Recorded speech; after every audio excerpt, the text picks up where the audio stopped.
With the amount of deer in Indiana now, many people would never believe that they were once actually extinct in the state. The overhunting and loss of habitat caused the destruction of the deer population in the late 1800s. The last wild deer kill reported was made in Knox County in 1893. Extinct in Indiana until 1934, the Division of Fish and Game began reintroducing them into many southern counties. By this time, much of the eroded or barren farmland had recovered enough to once again support a population of deer. Between 1934 and 1942, a total of 296 whitetails were purchased for release. The majority of these deer came from Wisconsin, while others came from Michigan, Pennsylvania, and North Carolina. In 1934, deer were released in 7 counties, including Dearborn, Dubois, Harrison, Jennings, Orange, Steuben, and Warwick. The next year, more were released in Crawford, Dearborn, Dubois, Morgan, Spencer, and Vanderburgh counties. These animals were paid for by reasonable hunting and fishing license fees. The population had grown to 1,200 animals in 1944. Their range had expanded to 35 different counties in all parts of the state. Most of the larger densities of deer were in state parks or forests. There were also dense populations in the strip mine areas of Pike and Warwick counties. By the mid to late 1940s, deer were becoming less of a novelty in some parts of Indiana. Growing crop damage frustrated farmers, and illegal hunting was also becoming a problem. Investigators realized that something had to be done to control the growth of the deer population. In 1951, it was decided that Indiana should have an open deer season for the first time in 58 years. The season was a 3-day season from November 1st through November 3rd. It was open in a total of 17 counties for both archers and gun hunters. The Brown County State Park was also open for archery hunting. Bucks or does could be taken during the season, and the license cost was $5. There were a total of 12,182 licenses sold that year. During that first season, around 1,600 deer were killed, which was considered an incredible success. Investigators concluded that around 1/3 of the deer population had been removed. After the first season, crop damage reports dropped considerably. Most farmers agreed to allow hunters on their property for the next season. The season of 1952 wasn't as much of a success. Due to the enormous success of the 51 season, the horde was approximately 30% smaller, and hunters only killed 1,114 deer. After this season, it was concluded that an either-sex deer season was too liberal for Indiana's small population. Officials were forced to decide whether or not the season should be closed completely or made a buck-only season. This idea had been suggested, but was rejected for the 1952 season. They decided that hunters would prefer a buck-only season and choose to open the season for December 4th and 5th of 1953. Making the season dates later caused less interference with the breeding season. It also made for less meat spoilage and better hunting conditions. During this 2-day season in December, 6,029 hunters only managed to bag 83 deer, and the 12 counties open to hunting that year.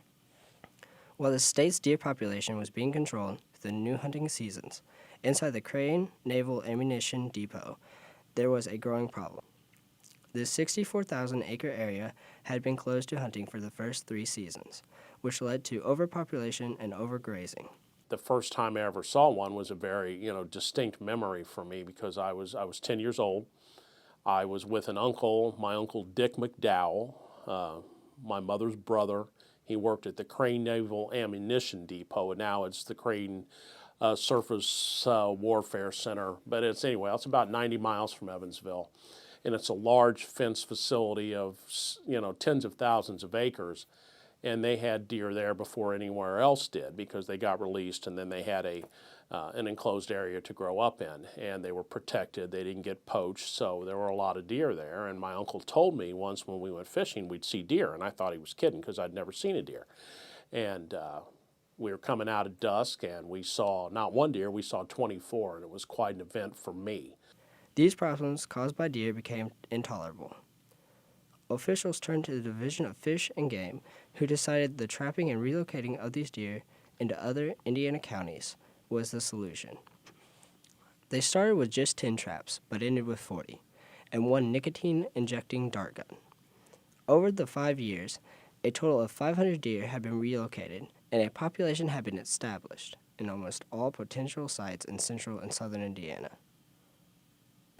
Throughout the 60s and 70s, officials worked to control the population, while also limiting the harvest.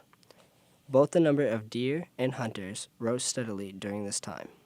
However, everything didn't always work out smoothly. During the 1964 season, it was decided that an either sex season should be opened in the 14 counties to control the growing crop damage. This may have been a good idea, except no limits were placed on the number of hunters in those counties. As a result, the population in many of those counties were overharvested. Fortunately, the population was high enough throughout the state that it recovered quickly. Through the years, an overabundance of deer has developed in Indiana. Now it's fairly common to see deer on a daily basis in some areas. Even in urban areas of Indiana, deer are frequently seen, on city streets and in the backyards of many neighborhood homes.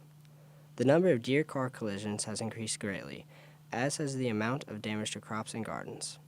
These urban deer are well protected in the cities because of limited hunting land. Only archery equipment can be used for the limited hunting that does occur in the urban areas. Because of this, the Indiana Department of Natural Resources has implemented longer seasons and more liberal limits for deer in many urban counties. The population is currently estimated at 450,000 animals. With more deer and more opportunities to harvest them, there has been a rise in the number of hunters. It was estimated that there were 169,000 deer hunters in Indiana during the 2002 season. Indiana greatly benefited from the reintroduction of deer. The void in the ecosystem from the extinct deer population was filled with deer brought back. Deer hunting became popular in Indiana, giving hunters a hobby and helping Indiana's economy. However, deer-related car accidents and farmers suffering from minor crop damage were two negative effects of this. Sales from the deer hunting license and equipment provide huge amounts of revenue every year. Indiana makes nearly $110 million annually from these sales. This money provides a major boost in Indiana's economy. It was a great task to save and preserve these animals for future generations.